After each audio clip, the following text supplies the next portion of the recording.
तो एक बार फिर से स्वागत है हमारे चैनल फ्रेंड स्टडी पॉइंट पर। आज के इस अध्याय में हम जानेंगे टैली ERP9 की कुछ बेसिक टर्मिनोलॉजी के बारे में, जिनमें है राजस्व, रेवेन्यू, आय, इनकम।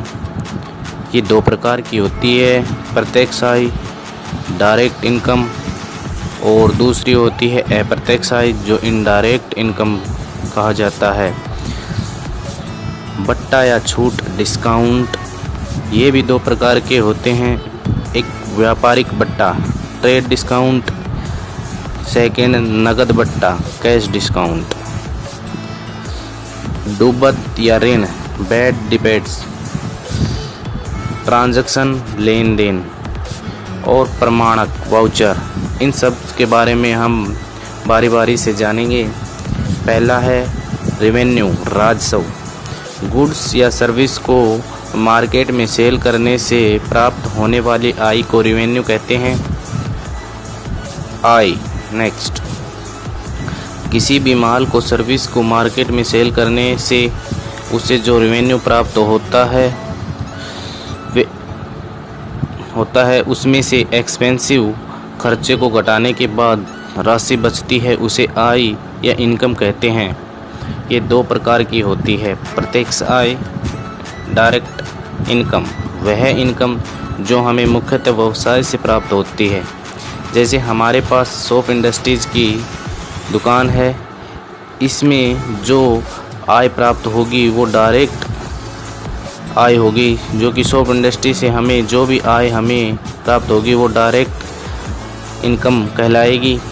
इनडायरेक्ट इनकम या अप्रत्यक्ष आय यह मुख्यतः व्यवसाय से प्राप्त नहीं होती है। जैसे कि हमारे पास जो सोप इंडस्ट्रीज़ थी उससे प्राप्त होने वाली आय को इनडायरेक्ट आय नहीं कहेंगे। जैसे कि हमारे पास कुछ गोदाम वगैरह हैं, उनको हम किराए पर दे रखे हैं, उनसे जो आय प्राप्त होती है वो हमें इनडायरेक्ट आय कहलाती है। यदि हमारे पास कुछ रुपया उधार में दिया हुआ है मार्केट में और उस उधार रुपये से जो हमें ब्याज प्राप्त होगा वो ब्याज भी हम इनडायरेक्ट इनकम में काउंट करेंगे। नेक्स्ट है बट्टा डिस्काउंट। व्यापारी द्वारा अपने ग्राहकों को दी जाने वाली रियायत या छूट बट्टा कहलाती है। यह दो प्रकार का होता है। व्यापारिक बट्टा, व्यापारिक माल बेचते समय ग्राहक को माल के मूल्य के कुछ कमी या बिल की रसीद में कुछ कमी करता है, वह व्यापारिक छूट कहलाती है। यह छूट ग्राहकों को आकर्षित करने के लिए दी जाती है। यह छूट विक्रय मूल्य में से ही कुछ निश्चित प्रतिशत में कम कर दी जाती है और उसे बिल में ही कम कर दी जाती है।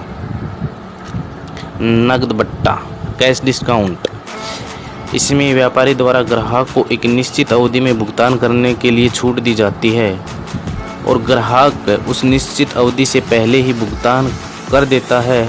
उस परिस्थिति में व्यापारी द्वारा उसे कुछ छूट दे जाती है, उसे कैश डिस्काउंट कहते हैं।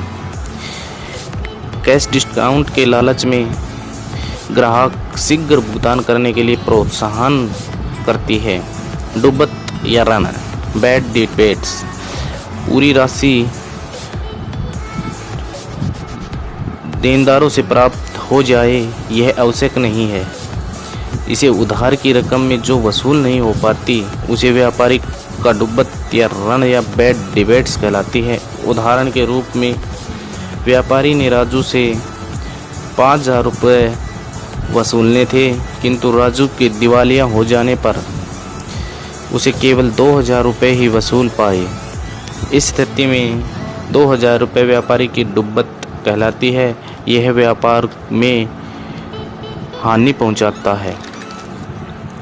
ट्रांजैक्शन लेन देन, व्यापार में माल संबंधित क्रय और विक्रय और वस्तुओं को पारस्परिक आदान प्रदान होता है, लेन देन कहलाता है।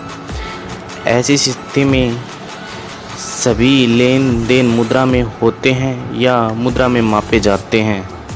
मुद्रा का भुगतान तुरंत होता है तब यह नगद कैश ट्रांजैक्शन है।